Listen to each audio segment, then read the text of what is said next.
Hello, everybody. Welcome to the Irish Real Life Festival story time. I'm going to read you a story about fairies, a certain type of fairy, the leprechaun. Here's a picture of a leprechaun. This is a lovely book I got from our local library. So I'm going to have a little chat about fairies. Who makes the fairies' shoes? The leprechauns. Actually, there are too many types of Irish fairies to include them all in this book. The kind everyone knows is the leprechaun. According to legend, a leprechaun is usually unfriendly, even crabby, and cleverer than you.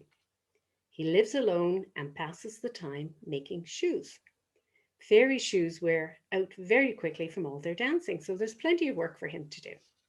He looks like a small old man with a face like a dried apple. Most importantly, he owns a hidden pot of gold about which there are certain rules. So here we go with a story called Patrick O'Donnell and the Leprechaun. Patrick O'Donnell was walking home one night from the Donegal County Fair. As he came over a hill, he heard a shrill little scream out in the swamp. It sounded like a bird, but he had never heard a bird like this.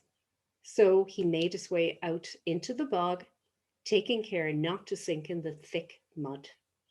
Thorn bushes snatched at his clothes and his hands, but he kept going, that shrill little cry urging him onward. Finally, he reached the middle of the bog and blinked his eyes in surprise. The moon overhead was bright and full, so he could see quite well. And there, caught by his pants on a long black thorn, was a little fairy man. Poor wee thing, said Patrick, bending down. Then he caught sight of a tiny cobber's bench under the thorn bush. Why, you're a leprechaun. The little man swung at him with both fists, but he was firmly trapped on the thorn. Just get me down. And be careful, these are new pants. Well, Patrick was no fool, and he remembered the old stories very well. Leprechauns always had magical pots of gold that never emptied themselves hidden nearby.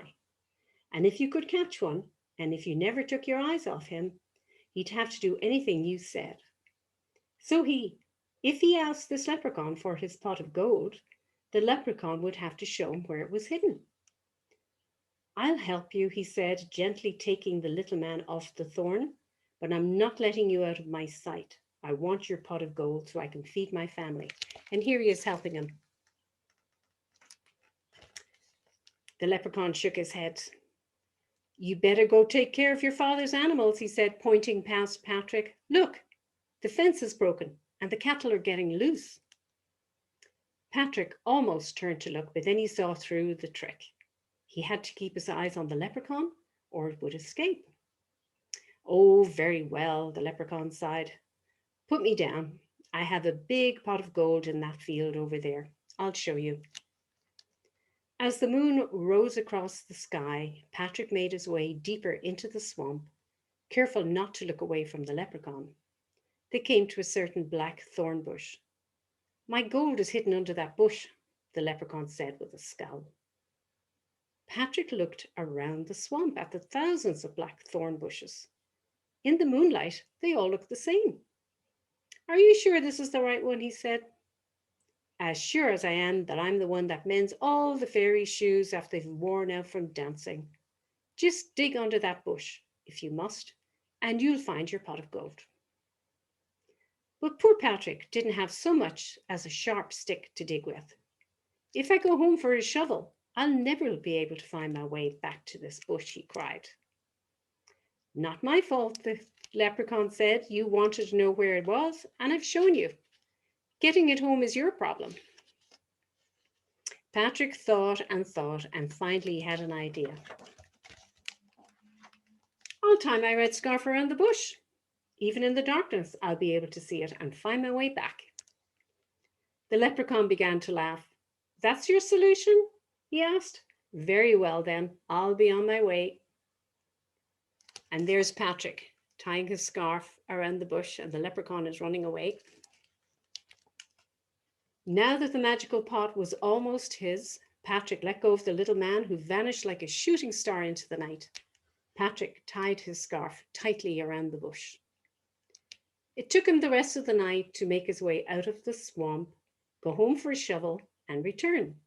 He chuckled all the way, saying, "I'll be rich for the rest of my life and I'll never have to work again." The sun was glowing orange by the time Patrick stumbled back into the swamp, still chuckling. He was halfway across the huge field before he noticed that every single thorn bush had a red scarf tied around it, and each scarf was exactly the same as his. "That wicked leprechaun," Patrick cried, shaking his head.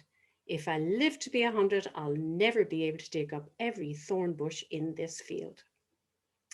So with a heavy heart, he threw his shovel down and stomped home. And until he was an old man, he told his children and their children and their children after that about the big field of thorn bushes and the magical pot of gold. Well, I hope you enjoyed that little story.